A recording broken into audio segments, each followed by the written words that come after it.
एखादं जर newly married couple आलं म्हणजे एखादा HIV पॉझिटिव्ह असेल, दुसरा HIV निगेटिव्ह असेल किंवा दोन्ही HIV बाधित असतील तर त्यांचे सेफ सेक्स काउन्सिलिंग केले जाते. कारण बऱ्याचदा हा गैरसमज असतो की प्रत्येक HIV बाधित मातेला होणारे बाळ हे HIV बाधितच असते. HIV बाधित व्यक्तीला केलेल्या स्पर्शामुळे किंवा हवेतून पसरतो.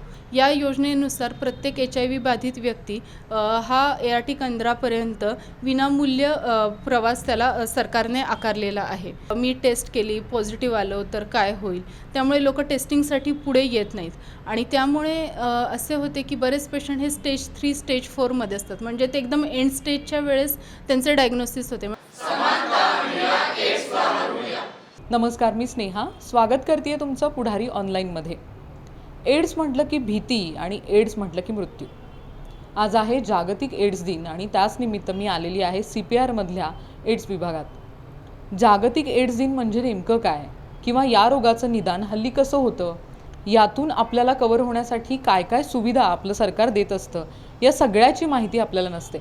हेच सगळं विस्तृतपणे जाणून घेण्यासाठी मी आता CPR मध्ये आलेली आहे आणि माझ्याबरोबर आहेत वरिष्ठ वैद्यकीय अधिकारी ऋतुजा मोहिते मॅडम. आपण त्यांच्याशी बोलणार आहोत आणि त्यांच्याकडून आजच्या या दिवसाबद्दल आणि एकूणच एड्सबद्दल संपूर्ण माहिती घेणार आहोत, जेणेकरून तुमच्या सगळ्या शंका दूर होतील. नमस्कार मॅडम, मी आपलं स्वागत करते पुढारी ऑनलाईनमध्ये. तर आपण सुरुवातीला काय सांगाल की आज जागतिक एड्स दिन आहे? जगभरात 1 डिसेंबर हा दिवस जागतिक एड्स दिन म्हणून साजरा केला जातो. दरवर्षी या दिवसाच्या वेगवेगळ्या थीम्स असतात आणि यावर्षीची थीम आहे इक्वलाइज, म्हणजे समानता आणूया आणि एड्सला हरवूया. ही यावर्षीची थीम आहे. तर यावर्षीची थीम आहे समानता आणूया आणि एड्सला हरवूया. तर हा एड्स नेमका पसरतो कसा किंवा एड्स पसरण्याचा धोका कुठे कुठे असतो, याच्या बाबतीत आपण त्यांच्याशी बोलूया. एड्स हा मुळात लोकांचा बराच असा गैरसमज असतो की हा तो HIV बाधित व्यक्तीला केलेल्या स्पर्शामुळे किंवा हवेतून पसरतो. तर प्रामुख्याने HIV हा HIV बाधित व्यक्तीशी असुरक्षित लैंगिक संबंध ठेवल्यामुळे होतो. तसेच HIV बाधित मातेपासून त्याच्या बालकापर्यंत पोहोचतो. जर HIV बाधित व्यक्तीला दिलेल्या इंजेक्शनची सुई इतर व्यक्तीस वापरली तर त्यातूनही HIV पसरतो.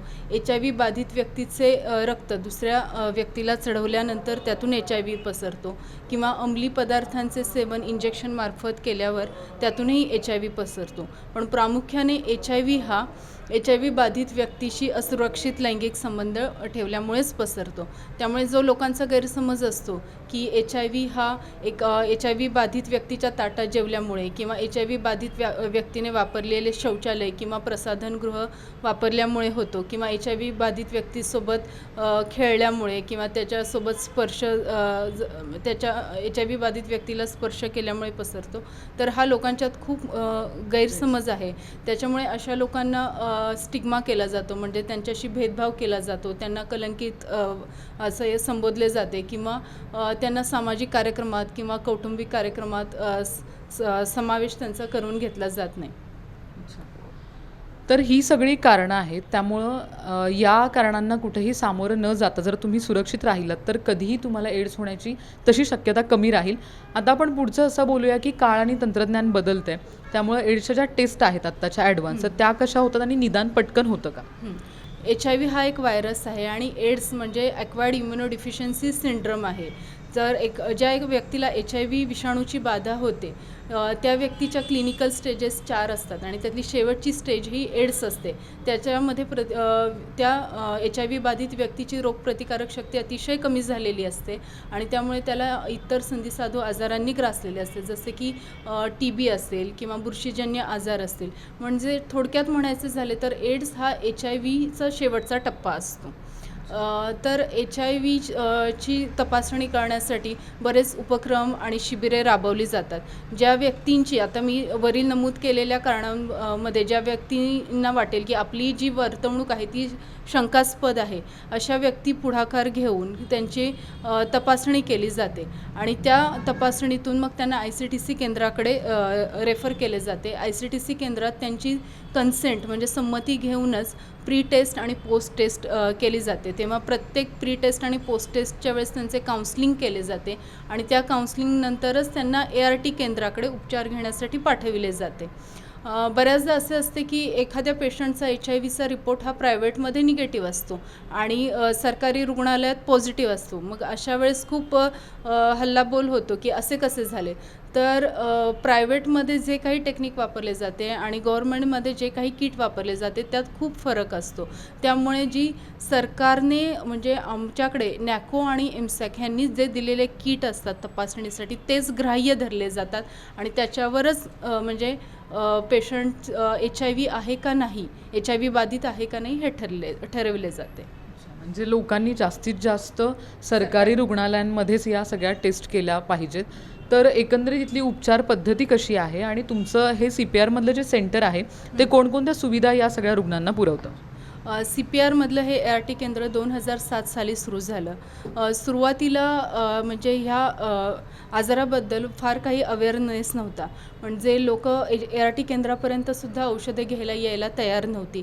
अशा वेळेस लोकांच्या मनातील भीती निर्माण व्हावी, ते सन्मानाने पुढे यावेत आणि वेळोवेळी औषधोपचार घ्यावा यासाठी फक्त त्यांचे रजिस्ट्रेशन केले जायचे. म्हणजे एखादा जर HIV बाधित व्यक्ती आला तर त्याचे XYZ किंवा ABC असे म्हणजे रँडमली त्यांची नोंदणी केली जायची.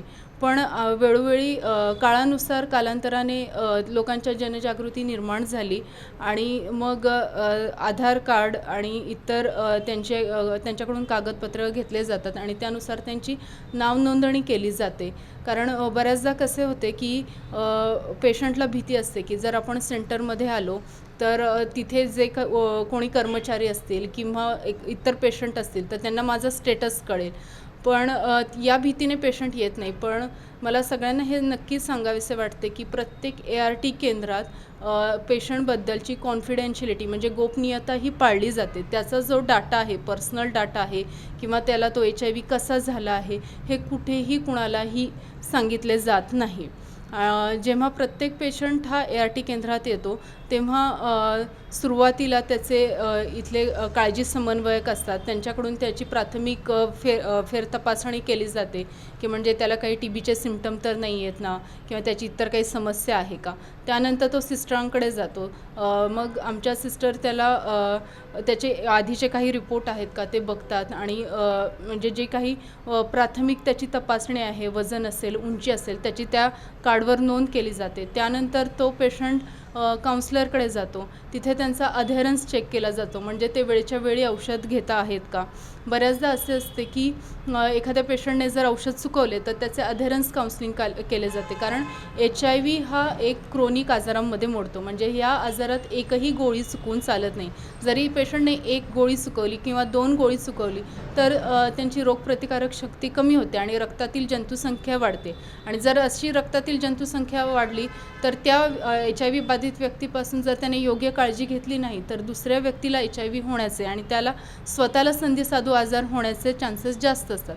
त्यामुळे त्या पेशंटने एकही गोळी न चुकवता आपले आयुष्य निरोगी राहावे यासाठी आमचे समुपदेशक त्यांना वेळोवेळी काउन्सिलिंग करत असतात. जर एखाद्या पेशंटचा व्हायरल लोड वाढला म्हणजे दर 6 महिन्यांनी किंवा 1 वर्षांनी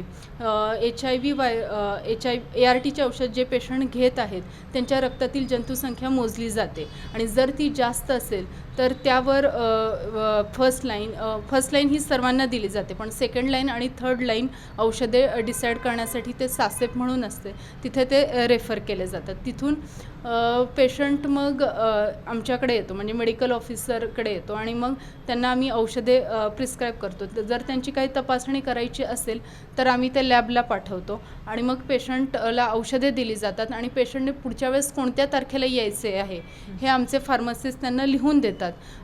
प्लस आमचे काउन्सलर त्यांना त्यांची जेव्हा ड्यू डेट असेल त्याच्या आधी एकदा फोन करून रिमाइंड करतात की तुम्ही औषधे घ्यायला वेळेवर या. जर एखाद्या पेशंटने 1 दिवस जरी औषध चुकवले तर लगेच त्यांना फोन करून परत रिमाइंड केले जाते की तुम्ही औषध घ्यायला यायला पाहिजे. मग अशी डेली मिसची लिस्ट असते, वीकली मिसची असते, मंथली मिसची असते. जर काही पेशंटने 3 महिन्यांपेक्षा जास्त जर औषधे चुकवली तर तो लॉस टू फॉलोअप येतो. अशा वेळेस आमचे काउन्सलर प्लस काही NGO संस्था मिळून त्या पेशंटचे काउन्सिलिंग कळण्याचा प्रयत्न करतात. जर तरीही पेशंट औषध घेण्यास आला नाही तर त्याला फील्ड व्हिजिट म्हणजे त्याच्या घरी जाऊन व्हिजिट केली जाते आणि त्याला त्यांच्या काउन्सिलिंगमार्फत जर तो औषधं घेतले नाही तर त्याचा तुझ्या आरोग्यावर काय दुष्परिणाम होऊ शकतो ही तर सगळी माहिती त्याला पटविली जाते आणि त्याला औषधोपचार घेण्यास ART सेंटरकडे परत आणले जाते. म्हणजे यामध्ये आमच्या सर्व टीमचा खूप म्हणजे मोठा सहभाग आहे की एक पेशंट महत्त्वाचा असतो. कारण की आपल्याला हा आपल्याला HIV निर्मूलनाकडे वळायचे आहे.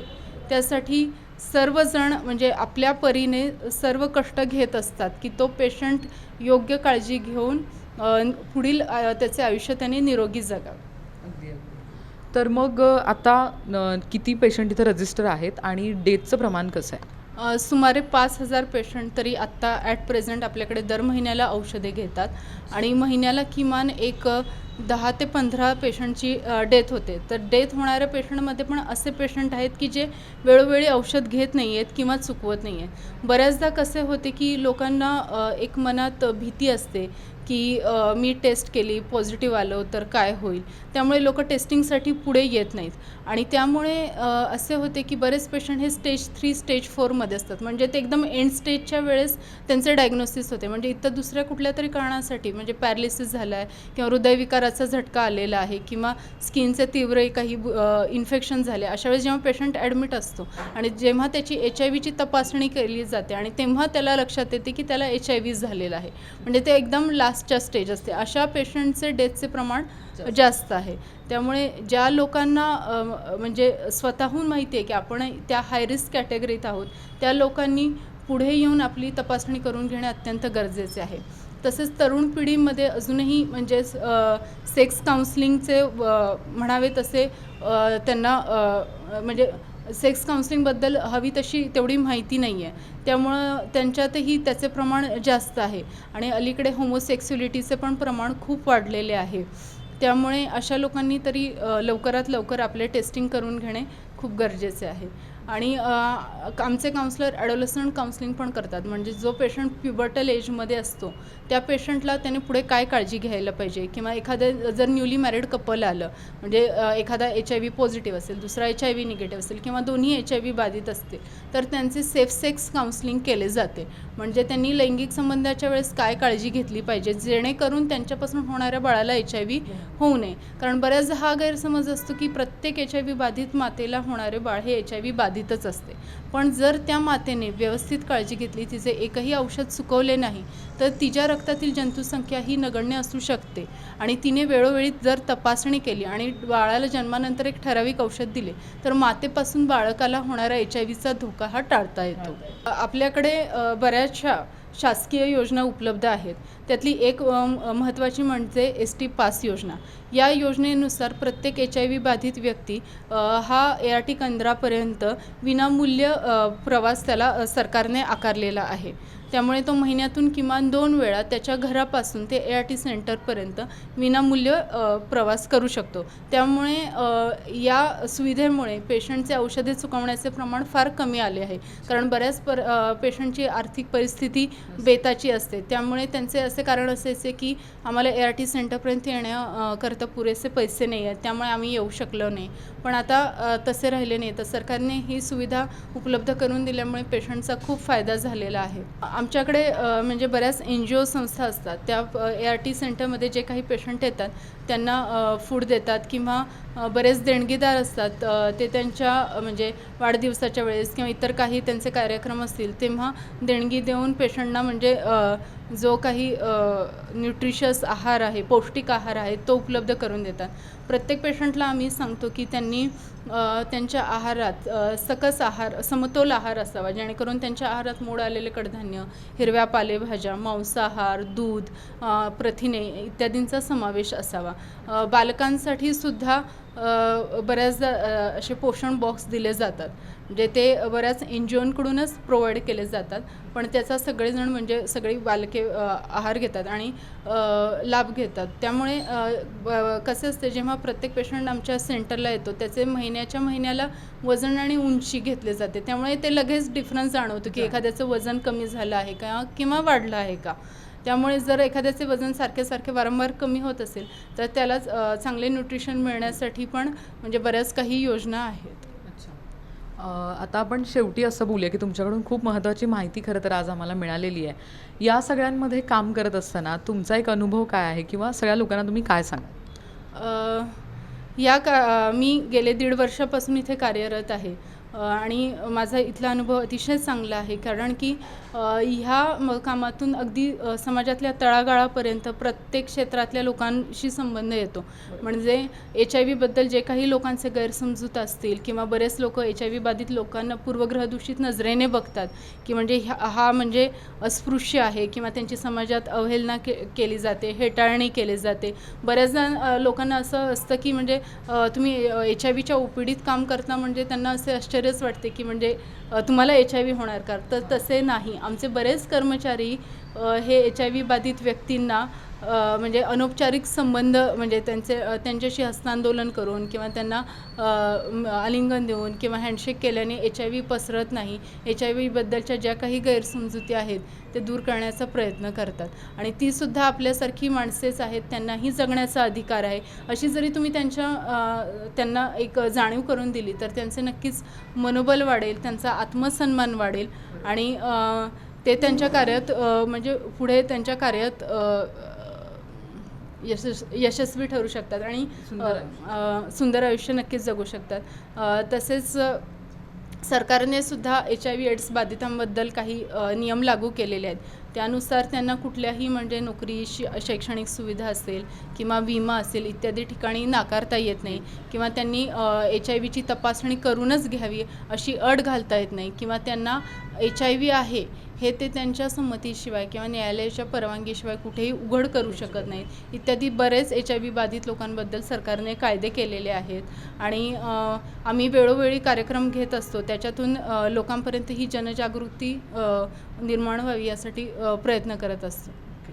धन्यवाद मॅडम, आपण दिलेल्या या माहितीबद्दल. खरं तर आम्ही इथे आल्यापासून पाहतोय की या डिपार्टमेंटमध्ये अतिशय सुंदर वातावरण आहे, चांगलं आणि पॉझिटिव्ह वातावरण आहे. कारण इथले सगळे जे मेडिकल ऑफिसर आहेत, इथे मदतनीस आहेत, सगळे अगदी मनापासून येणाऱ्या पेशंटची विचारपूस करतात, त्यांना औषधं देतात आणि काउन्सिलिंगसुद्धा त्याच प्रकारचं होतं आहे. म्हणजे अगदी तुम्ही जर HIV बाधित असाल किंवा तुमच्या आसपास कुणाला झाला असेल तर तुम्ही त्यांना निसंकोचपणे सरकारच्या या रुग्णालयामध्ये पाठवू शकता, कारण तुमची माहिती गोपनीय राहते. त्याशिवाय तुमचा प्रवास खर्च वाचतो, काउन्सिलिंग होतं आणि याच्यानंतर तुम्ही अगदी उजळ माथ्याने समाजात वावरू शकता. अजिबात कुठलीही खंत न बाळगता सुंदर जगा, कारण या औषधांनी तुमचं आयुष्य नक्कीच सुंदर होऊ शकतं. मग भीती कशाची? चला तर मग आपल्या भारतातून संपूर्ण एड्स हटवण्याचा आजच्या दिवशी आपण निर्धार करूया. कॅमेरामन रवींद्र बागलसह मी स्नेहा मांगुरकर, पुढारी ऑनलाईन, कोल्हापूर.